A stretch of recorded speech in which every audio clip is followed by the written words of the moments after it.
In the midst of recent aggression from the Chinese, a trade war seems to be looming between India and China after New Delhi imposed anti-dumping duties on 93 Chinese products amidst a military standoff in Doklam.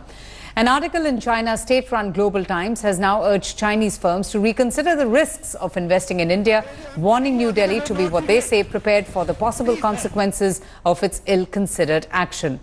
The article goes on to say that China, quote-unquote, could easily retaliate with restrictions on Indian products, further adding that a trade war will only hurt Chinese economy but will have consequences for India as well. Foreign Affairs editor Geeta Mohan joins us for more on this. Geeta, tell us a little bit more about this trade war that's looming large between India and China amid the present military standoff at Doklam. Well, the fact is that now China and the Chinese media, which primarily is government's mouthpiece in many ways than one, are trying to focus on and connect everything that India has been doing or decisions that Indian government has been taking to the current standoff at the India-Bhutan-China tri-junction. That's the border standoff. And now the anti-dumping rules and regulations and policies that Indian government has been looking into and forming is something to do with the fact that the products that come from China, certainly there are some quality issues and some issues regarding the anti-dumping regulations that India has, because of which India is looking at stopping or banning certain products coming in from China. China is trying to connect it with the current standoff, but the fact of the matter is that there could be repercussions trade-wise and economy-wise when it comes to a longer standoff if we see a continuation of the standoff between India and China. And while China continues to threaten India, look at the kind of trade imbalance that we're looking at. It's China that sends more stuff and more products into India. And if India starts blocking that, it will be China that will have to pay a huge price rather than India.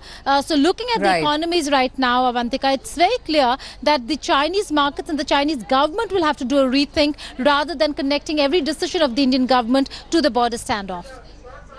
All right, Geeta, thank you so much for joining us. Moving on with the standoff between India and China stretching on now for almost 2 months. India Today happens to be the first and only channel to reach the closest to ground zero. India Today's Manogia Loewal travelled all the way to Kupop, which is the last civilian habitation before the military zone starts, in just a few kilometers where the Indian and Chinese forces are engaged in a fierce military standoff. Let's just take a look at this report.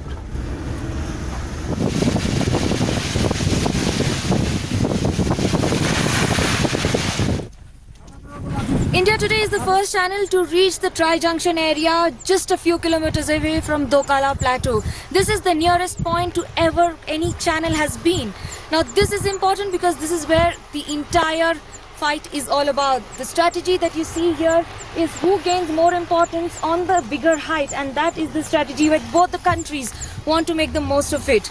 The Tri-Junction has been of strategic importance for security reasons and of course on who gains the dominance in the region. With camera person Chitrabhanu Pathak, this is Manogia Loewal from Tri-Junction, Sikkim for India Today.